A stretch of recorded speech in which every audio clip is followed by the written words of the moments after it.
Take my word for it. I live there. Come to Florida. Get pre-approved right now with my guy Michael Kotze. Call him at 561-441-2730. He's got Choice Mortgage and a great real estate team. Get pre-approved right now. Michael Kotze, 561-441-2730. Buy in Florida right now. Don't wait. Save money on state taxes. Make your move today with Choice Mortgage. Trust me, Florida is waiting. This guy's so good, he did my commercials in Florida too. Mike Kotze, 561-441-2730. A ride.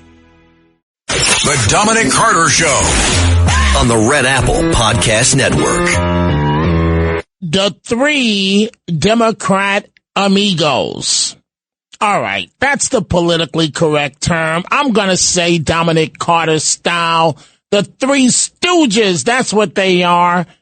Fulton County District Attorney Fonnie Willis, Congresswoman Arrogance, Ilhan Omar, and I'll save the best for third, Mayor-elect Mamdani. We'll get to all of that in just a second. Don Lemon dealt with this at midnight. This guy had a complete meltdown. Starts talking about what he believes is penis size of the President of the United States. It's incredible. You'll hear it all. But before we go, what did Michelle Obama say? When they go low, we go high, right? That's what she said, right? I'm not going to say anything about the Obama marriage. I'm going to leave it alone. She said, when they go low, we go high, right? That's what Michelle said, right? Okay, so let's go high. Let's go high. Dominic Carter here with you, 800-848-9222. But I'm going to tee off on the Three Stooges. Oh, they are the Three Stooges. Wait until you hear what we have to say today. Let's start with the positive. President Trump leading America. President Trump leading the world. The president commenting, sending condolences on behalf of this nation and the world to the people of Australia. Let me take a moment to send the love and prayers to our entire nation, to the people of Australia, and especially all those affected by the horrific and anti-Semitic terrorist attack, and that's exactly what it is, anti-Semitic, that took place on a Hanukkah celebration in Sydney. What a terrible, terrible thing. We don't learn. We're joined in mourning all of those who were killed, and we're praying for the swift recovery of the wounded. Some are very horrifically wounded, as you probably know. All nations must stand together against the evil forces of radical Islamic terrorism, and we're doing that. The president saying all the right things. Thank you, Mr. President. So now, before I get to the Three Stooges, the three Democrats, the Three Stooges, let's focus on Don Lemon, formerly of CNN. You talk about Trump derangement syndrome. Listen to this. You know what, Donald Trump, you. Just all the way off. What an asshole and a small-minded, small dick to do. Like, you have no couth. You are an immature child. You are a bigot, a fucking racist, and a small penis hole. Yeah, I said that. Just hateful and delusional. And you have the nerve to be upset because people were critical of Charlie Kirk's, what he said before he died, how he talked about black people and women and all, and you have the nerve to be all up in arms about that. Just all the way off. That just shows me that you were just grifting off of Charlie Kirk's death. But you don't give a shit about respecting someone when they die. You don't care. You care about yourself. And you are preaching and promoting hate. It's just vile. It makes me sick that you are president of the United States. It's embarrassing. So, Don Lemon, you've never been the brightest bulb in the bunch. You need a vacation, man. And now we know why you're not on CNN anymore. I mean, it had a little something to do with ratings, right? You and Chris Cuomo, the fist bumps, and you really hated each other. But dude, you need a break. I mean, what does penis-sized Jonas have to do? Okay, all right. Let's get to the Three Stooges, the three Democrat stooges. Every time I think of Fulton County District Attorney Fonnie Willis, one song comes to mind. Secret lovers, yeah, that's what we are. We shouldn't be. And yes, this goes out to Fonnie in Atlanta, Georgia, and her boo, Nathan Wade. You were that close to getting Trump. You thought you were going to take down Trump. You thought you were going to take your boyfriend with no experience as a prosecutor and make him the lead prosecutor in the Trump case. This part of the song, this is Fonnie here. She's calling her boo, Nathan Wade, before anyone gets home. This is Fonnie right here talking to Nathan Wade. This guy, Nathan Wade, so why am I talking about this? Why am I including her in the Three Stooges, right? Because Fonnie, right now, she gets in the Mondani Club. She's playing the race card. She was that close to getting Trump. Now she claims that she's a victim. Now that they're looking into her. Now that the case has been dismissed. Trump didn't do anything wrong, just like this other case, the 34 indictments, whatever charges, that's going to be overturned too.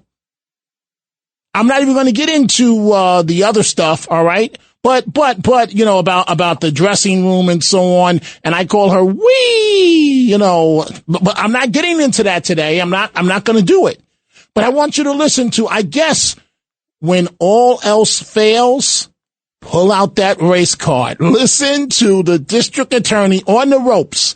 But listen, she's still defending her boo, Nathan Wade. Listen to this. You all want to intimidate people from doing the right thing, and you think that you're going to intimidate me. You all have been trying to intimidate me for 5 years, which is why I have not been able to live in my house for 5 years, because the N-word has been written on my house. Thousands of threats have come to my office, and instead of doing some legislation, when someone says something inflammatory that is going to cause them to be the victims of crime, you ought to do something about it. But you see, I'm not Marjorie Taylor Greene. I ain't gonna quit in a month because somebody threatens me. I took an oath to do the right thing. People came into my community and committed a crime, and I indicted them. And rest assured, if someone else comes in my community and commits a crime, I will indict them again.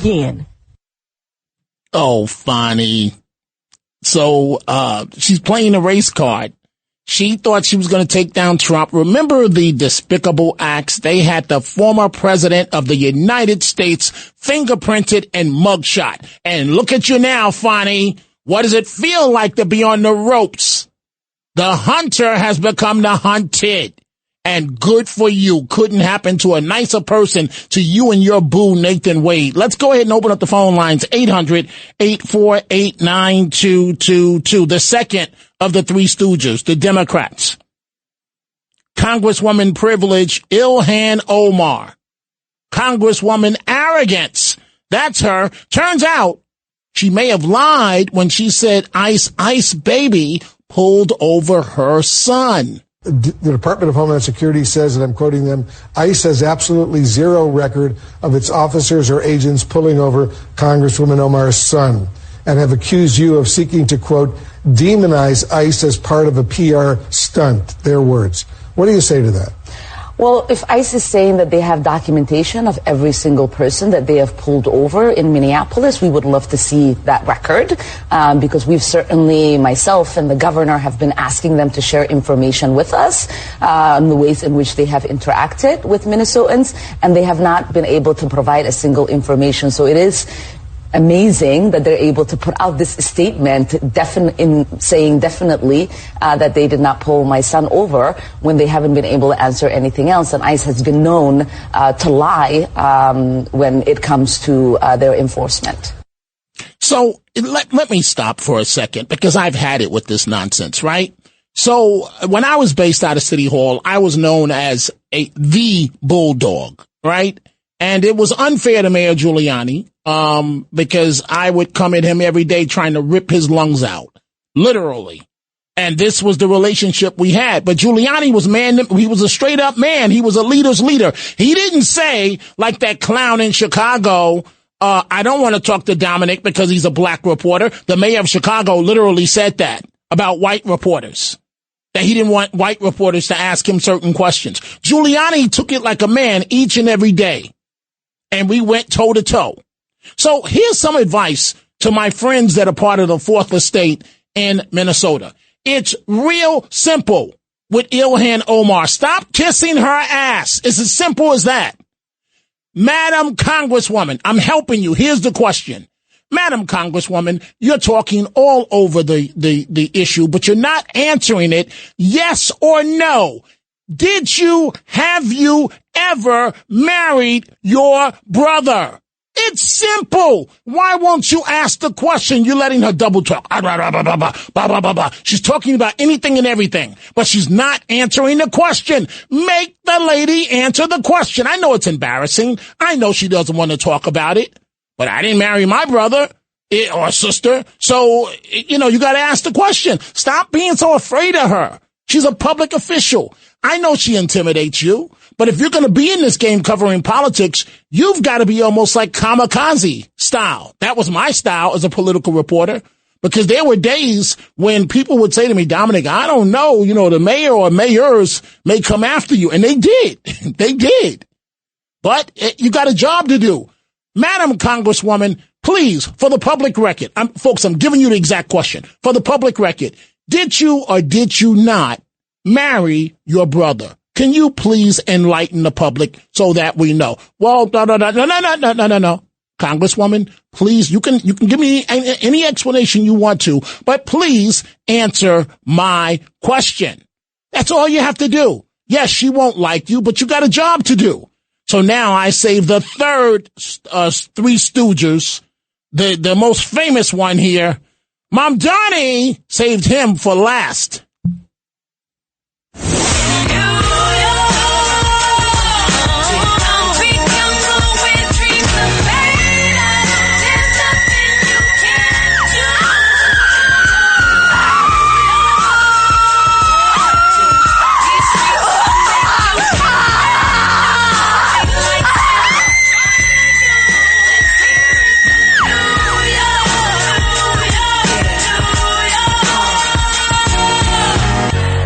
Mom Donnie, this guy is something else. Mom Donnie, you are a slick. That's what you are. You are a piece of work. He thinks he's so smart. He thinks he's so smarter than everybody else. Oh, he's so cute. Look at his smile. The first Muslim American mayor. Mom Donnie literally says that if you do free buses, there'll be less attacks on bus drivers because there won't be the interaction between the driver and the person coming on the bus. So excuse me, Mr. Mayor-elect, what about the mentally ill that will attack the bus driver for no reason at all? This guy thinks he's so slick. He thinks we're so stupid. But guess what? Mom Donnie, I've seen people like you, public officials, come and go. Come and go. He thinks he's so slick. Oh, he's so cute. He's so cute. Look at the mayor-elect. You slick con artist. It's as simple as that. So what we're going to do, I just had to say how I feel. I'm sorry, folks. I see all of your calls. You want to talk about clown Don Lemon, Ilhan Omar, Ellen says Trump should apologize about the Rob Reiner comments. Mike in Bergen County. We'll get to all of your calls. I've got to take a break. But, I'm also going to deal with something that is really bothering me. Some Jewish Americans, New Yorkers, were on a 3 train, and it was despicable the way they were attacked by a group of African Americans. Do you have no shame? I am coming right back. Looking for financial insights you can trust? How do you protect yourself as an investor? What's the strategy? I think it's really simple. I think you just want to be diversified in your portfolio. The Payne family brings real-world experience to every conversation. Well, I think that's the problem right now is, right, a lot of people that are close to retirement, they're taking so much risks. And if we do get a big sell-off, it could derail their retirement. Listen to the Payne Points of Wealth on the Red Apple Podcast Network. The Dominic Carter Show. Entertaining and informative on the Red Apple Podcast Network. I am looking at my Twitter, at my X, and the lovely Liz Rosenblatt says, quote, at Dominic TV, talking about Congresswoman arrogance, Ilhan Omar, did you marry your brother? Crickets. Sometimes no answer or blah, blah, blah answer is a yes. Thank you for that, Liz, for that comment. And what you're about to hear, the lovely DMS, brought to my attention. That's how she's known on Twitter, Denise. And I'm going to get to this horrible incident in just 1 second. But again, folks, my day of covering City Hall is basically over. You know, you move on to the next generation. I just don't understand what these journalists are afraid of. I had a real simple way of covering politicians. I'm going to ask you the question straight up, and I'm going to put you in a position where I'm going to embarrass the hell out of you if you don't answer, because the silence is golden. Giuliani knew that. Dinkins knew that. Ed Koch knew that. Bloomberg knew that. And then the worst mayor, who's got the woman issues now, de Blasio, he knew that. That's why I really believe that it's a result of me that mayors will only answer now on topic questions. Folks, this is going to sound arrogant. I wish they would try that with me.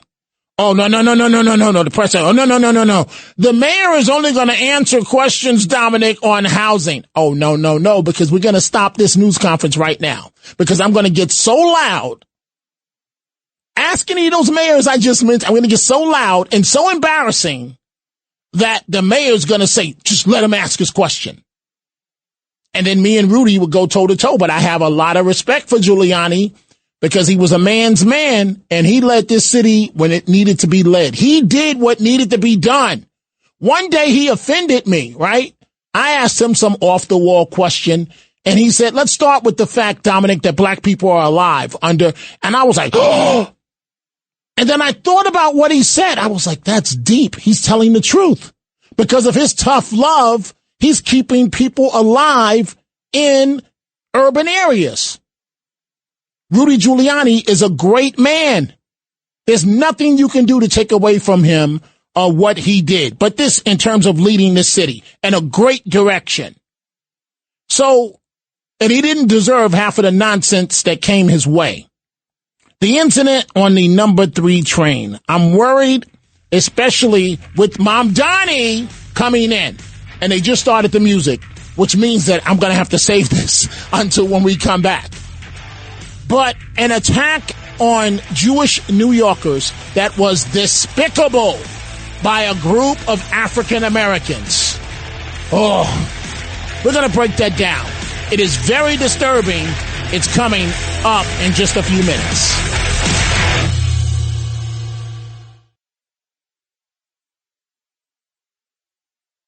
The Dominic Carter Show. Entertaining and informative on the Red Apple Podcast Network. In a moment, I'm going to Ellen, line 1 in Manhattan, but this is something that I strongly feel the need to say. And I'm going to be dealing with this at midnight for the second night in a row, the topic of anti-Semitism. And I really believe that a lot of it is simply out of jealousy. And don't ever hate on the next man or woman because they've got things. Go achieve your own. So what am I talking about? And right now, I am directing this comment to I'm trying to figure out the political right way to say this. I'm directing this comment to the black community, to black young men. I don't understand. I don't get it. I don't understand. So thank you, Real Estate, for on Twitter for sending me. I just retweeted it. The NYPD right now is searching for a black man caught on video stabbing an Orthodox Jew in the chest. I believe this happened in Brooklyn. Stabbing the man in the chest. Looking for him now. Again, the suspect is black. On a number 3 train, you see several visibly religious Jews that they're on the train, and it's from Union Square to Kingston, and the attackers got on at Franklin Station, and they're black and aggressive and loud, and they started cursing and threatening to kill the Jewish New Yorkers for being Jewish. Now, to these young brothers, I do want to say this, and I'm serious. Why don't you learn a little history in terms of what the Jewish community did to help the black community so that I could be before this microphone and so that you could get on that train acting like a complete you-know-what? Why? And I'm speaking to the young brothers. Now, Jonas, you're a brother. Maybe you can help me. Maybe my day is gone and I don't get it. I don't think so. But maybe that's the case. Because maybe you can tell me, why are some of these young brothers so... Listen, if you didn't go to school, that's on you. That's on you. You made that choice. Because you were lazy and you wanted to sit up with your girlfriend and spend her food stamps. That's on you. Okay? Don't attack these Jewish New Yorkers. Some of these young brothers, Jonas, you help me. They're so aggressive. They're so loud. Why? You're younger than I am. Maybe you can help me, Jonas. I think it's a combination of jealousy for the ones that are that way. I think a part of the flow culture of just listening to hip hop. Not all hip hop music is bad. Some are genuine and life stories of people, but a lot of it just has to do with violence, the anger, the aggressiveness. And if you don't channel that properly or have examples to let you know, like, hey, this is not the right way to channel your anger that way. You're a religious man, but you're nothing like that. Yeah, I mean, I'm fortunate. I'm blessed to have both parents. I can say that. And I know there's a lot of people I grew up with that didn't have both parents. And that led to some things that, different paths being taken. But I'm going to say what, frankly, our white colleagues cannot say. Mm-hmm. Why do some of our young brothers have to be so aggressive, so loud, always looking to attack somebody else? Don't blame somebody because your game ain't tight and you were lazy and didn't get up off your backside. Yeah, I think that's where the jealousy comes in. The anger for whatever reason of not having one of the parents or anything, and just, responding to the hardships of life the wrong way, honestly. Because at the end of the day, it still is a choice, and not everyone that doesn't have both parents react that way either. So there are people like yourself. Look how you've come out and how you've made a great career for yourself. So half of it, I think, is the environment. Half of it is just bad decisions. And to all the calls, please stay with me, folks. Ellen, I know I mentioned you a couple of times. I'm coming to you. Please hold on. So, but Jonas, and another thing that I say to the brothers and sisters, stop and look at how you look to others, how you come off to others. These men, we're about to play it on the men on the train attacking these Jews, these Jewish New Yorkers. They look like a wolf pack. Why is it that we don't stop and say, whoa, check yourself before you wreck yourself? We have to, like anyone should, we have to hold each other accountable. Like, bro, what are you doing? Like, if that was honestly someone I knew, I'd be like, bro, what are you doing, bro? What are you doing for yourself? I can never see you doing that. I can never see you doing that, ever. Well, holding them accountable? No. Oh. In terms of doing that silliness. That's not in your nature. Right, yeah, because Plus your parents would kill you. Yeah, they would get me real good. That's not how they raised me. So they raised me to treat people as Jesus did, with love and with respect. So when you're raised that way, like your first thought to respond to anger usually isn't to attack somebody, you know? So it's just accountability for all. For me, I believe it's one human race, black, white, or whatever. If we all just treat each other with love and respect, as Jesus did, and hold each other accountable, stuff like this will happen less and less. Well, thank you for that, Jonas. I really appreciate it. Ellen, just one more second. I want you to listen to this encounter. And DMS, thank you for sending it to me on Twitter. These Jewish New Yorkers attacked in an aggressive way on the train. They can't go anywhere until the train pulls in, and it just wasn't necessary. Chill.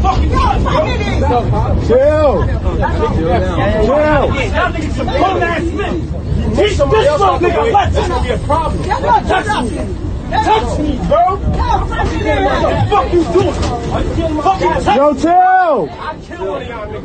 Chill, bro. Where am I sitting? Kill one of y'all niggas. Wait for my dad. Mother the fuck up. Don't walk into my car. Watch out.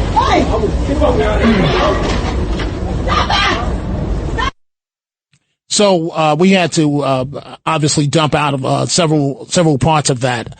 I just don't get it, folks. Ellen in Manhattan, you've been holding for a while. You want to talk about President Trump. You have the floor. Ellen, go right ahead. Thank you. Dominic, you've become one of my favorite radio shows. I was very disappointed with Trump and the comment that he made and doubling down about Rob Reiner. Look, I get it. The man said awful things about him. I get it. That's not about that. I think he should make just a slight retraction, like I got more information, whatever it is, and say it's awful and it's heartbreaking, and period, and that's it, because the left is going to bring that up, election season and everything else. And I want you to say one thing quickly. The whole situation with Rob Reiner is it's mind blowing, and as my mother always says, you never know what goes on behind closed doors. So don't be envious of anybody, their money, their wealth, their success. You never know what's going on. You don't, Ellen. Our president, he's not a typical politician, as you know. And as I've said, I would have handled it differently. But Ellen, I'm just telling you straight up. And I get it on maybe a scale of 1. The president gets it on a scale of 5 million in terms of the haters. And it just reaches a point where you just get tired of people messing with you, these nuts. I'm not saying Rob Reiner was a nut. And you just respond. I mean, I would have, I've got a few people, Ellen, a few listeners and family members because sometimes I'm ready to go off the deep end and tell people exactly what I think of them. And, just imagine, and then times 100. And, someone will say, no. But I hear you, Ellen. And you're right, though. The left is going to, bring that back up. Thank you for the call. Let's go to Ben, line 5, Long Island. Ben, what's on your mind? Hello, Mr. Carter. Go ahead, Ben. I was going to answer your question as far as why the young men of color you're asking are so angry. Yes. No one tells them no. From young, a lot of these houses, unfortunately, it's so sad that they don't have a father there. I've seen plenty of videos online with these moms crying, their young kids yelling and hitting them. And, just to even have a dad, even if he's not in the house, even if he's just in the picture, to come knock on that door and say, I heard you gave your mother a hard time. You give your mother a hard time. I'm going to come give you a hard time. Do we understand each other? There's no threat. There's no repercussion. Even if they get arrested, it's a slap on the wrist. They're released. They go about their business. Even their friends do the same thing. They don't have friends in a better situation who can even look at them and say, man, if you do that, you're risking losing a part of your life you're not going to get back. I hear you, Ben. I'm just looking at that video on the 3 train. They were so aggressive. And I don't know if it's because, in my community, for for lack of a better term, black men don't have political power. And so I don't know if that's a way of showing aggression that I'm a man. But I mean, you show you're a man with your smarts. You outwit somebody 3-4 chess moves ahead of them. You're smart, or even your deeds by what you do, and set an example for the other young men that see them. It was almost like they were beating their chest. I'm not going to call them an animal term because I know exactly what term to call them, but it would be inappropriate. It's like they were beating their chest on the train, attacking these innocent Jewish people that wanted nothing to do with violence. And they're stuck. They're packed into a train. There's no place they can go. And the Jewish New Yorkers were trying to defuse it, shaking their head, going, yes, yes, yes. And I don't get it. I don't get it. I don't get it. I don't get it. Maybe I won't get it. Somebody, if a white person calls a black person the N-word, here are the live trucks, live at 5, and God forbid a white police officer shoots a black kid, live shots nonstop. But the nonsense that goes on, I don't understand. And I don't understand why community leaders are not saying, as I just said a few minutes ago, check yourself before you wreck yourself. It really is that simple. Thank you so much, Ben, for the great telephone call. Thank you so much. Let's see here. Let's go to Joe in New Jersey, line 4. Joe, what's on your mind? Yeah, Dominic, you are 100% right. It is jealousy. Because my father was in World War I. He was a decorated hero. I asked him one time, I was a little kid, and I said, why did they put the Jews in the oven like that? It was a disaster. He says, because Hitler was jealous. He wanted to be the superior race, and he knew that they were very good people and honest and hardworking, doctors, lawyers. They were good business people and everything. And then there was another reason. Abraham in the Bible, he blessed the Jews, and he didn't favor the Palestinians. That's another reason. The third reason was these poor people were crucified in one way because in the Bible, when they said crucify Christ, it was some of their leaders and the people. But that was God's plan. He had to have a plan of salvation. So these poor people had this blow behind them, and they always felt, like that was a stigma. That's the 3 reasons. All right, Joe, thank you for the call. Let's go to Doorman Eddie, line 5. Doorman Eddie, what's on your mind? Hey, Dominic, how are you? This all starts in middle public school in New York City and high school. When my 3 sons left public school, middle and high school, the teachers brainwash our kids and also the black American kids in New York City. They teach them this garbage that everybody's a racist. We're not divided. All good people love each other, no matter what race, religion, no religion. The teachers in the public schools started this garbage, and we got to dismantle them. They get $45,000 a year from the government. We got to take action. Doorman Eddie, thank you for the call. We see all your calls coming in, folks. I've got to take a break. We'll continue in just a moment. Please stay with us. The Dominic Carter Show, entertaining and informative on the Red Apple Podcast Network. And the Tunnel to Towers Foundation final thoughts of the day. Folks, I really am confused because Teddy in Yonkers, and I like Teddy. Teddy, his politics are left, but Teddy is reasonable. He can be reasonable. He's going through a tough time. He lost his long-term companion, Lenora. His sister has dementia. They're supposed to deliver a bed where they can put her on the first floor. So he's going through a lot. But he said to me, and it kind of startled me and caught me off guard. He said, well, Dominic, you face racism in your life. And honestly, folks, this is why I'm confused. Because I can honestly tell you, and I know some of you are not going to believe this, but I have not. That's why I'm so confused. Because all I can tell you is, not my dad was never in my life. My Uncle Lo, who's white, lives out in Seattle, Washington, made me a man. my football coach, Bill, a New York City police officer, white, played a large role in turning me into a man. And even right now, folks, right? I don't, especially this anti-Semitism thing, and I'm going to deal back with this at midnight where I have much more time.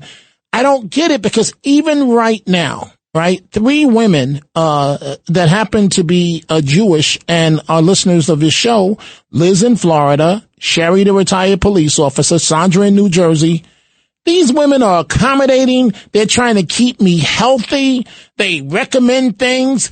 They buy products. Liz will cook cookies since I'm diabetic that I can eat. 3 women that go out of their way. And so, and they don't say, hey, black guy. I mean, I don't get it. I really don't get it. Let's go to Gracie, line 5, Rockland County. Gracie, what's on your mind? Hi, Dominic. Listen, the thing is, you don't have a chip on your shoulder. You just are a person, okay? You are a person. It doesn't matter whether you're black or white. Hey, wait. And Gracie, you're right, but I also got to put in Debbie Lebedo. I almost left her and her husband Dennis out of that group. That lady Gracie, and I know we're gonna do something in Rockland. That lady spent hundreds of dollars on food. Cooked the food, slaved over that stove, and was happy to serve me and her company. You know, I just, go ahead, Gracie, because I'm confused. Dominic, we love you. You don't understand. We love you. And why it is I'm going to say something. Look, obviously, we're not evil people that just because we're white, we don't like black people. Do you see what I'm saying? You validate us. Well, I'm only telling the truth. I mean, yeah, I know, but you're validating us I'm not prejudiced against black. I don't like people that are lazy. I don't like people that don't work. I don't either. And I don't like people that are hypocrites. Now, poor Reiner, I'm sorry he's dead, but people who throw punches have to be willing to take it. But isn't it and President Trump, don't you dare apologize. Forget about it. Go to the next thing. But isn't it wonderful? He had the masseuse. The masseuse came to the house. She couldn't come in because there were gates that were around the mansion. All the illegals and people supposedly they pretend they love should go on their lawns, all right? Not the middle class people that can't put up an electric fence. Thank you, Dominic, and I'm a great. Thank you, Gracie. You know I love you. Thank you, Gracie. Thank you for the call. Let's go to Max, line 2, Manhattan. Max, what's on your mind? Dominic, thank you for taking my call. I used to teach public school years ago, and I tell you, the thing that would straighten up the kids, the tough, quote-unquote tough kids that were coming from the ghetto, in 2 weeks, if you had them in a wrestling class, in 2 weeks, they were all shaped up. I don't know about that, Max. These kids are so hood out, you know. But you know, the one thing I will say, Max, you know, Jay-Z is a big role model in these communities, in my community. And what these kids don't see, Jay-Z is not in the hood. Jay-Z has lunch with Michael Bloomberg and the top financial people of the world. So, I mean, I'm confused. I really am, Max. Go right ahead. Yeah, that was it. It's wrestling I've seen is they've taken the toughest big mouth kids and they made them into decent, hard studying kids. I will say this about wrestling. I tried it for a hot minute in high school, and boy, do you have to have stamina. Just like I tried boxing for a hot minute when I was 16 years old. Oh boy, Jonas, one round you feel like you're dead. One round. Yep. It takes a lot of energy to throw a punch, to just throw a punch, to get hit by a punch. So, Max, maybe you're onto something. Support America's military and first responder heroes. Donate $11 a month and amplify your impact at T2T.org. Thanks for listening to The Dominic Carter Show. You can hear The Dominic Carter Show weekdays at 3 p.m. and Monday through Thursday at midnight and Sunday starting at 11 p.m. on 77 WABC. If you like the podcast, share it with your friends and listen anytime at WABCRadio.com and download the WABC Radio app. Hit that subscribe button on all major podcast platforms. Plus, follow WABC on social, on Instagram, Instagram, TikTok, Facebook, and X. See you next time for a new episode so you never have to wonder. What the heck is going on here? Take my word for it. I live there. Come to Florida. Get pre-approved right now with my guy Michael Kotze. Call him at 561-441-2730. He's got Choice Mortgage and a great real estate team. Get pre-approved right now. Michael Kotze, 561-441-2730. Buy in Florida right now. Don't wait. Save money on state taxes. Make your move today with Choice Mortgage. Trust me, Florida is waiting. This guy's so good, he did my commercials in Florida too. Mike Kotze, 561-441-2730. All right.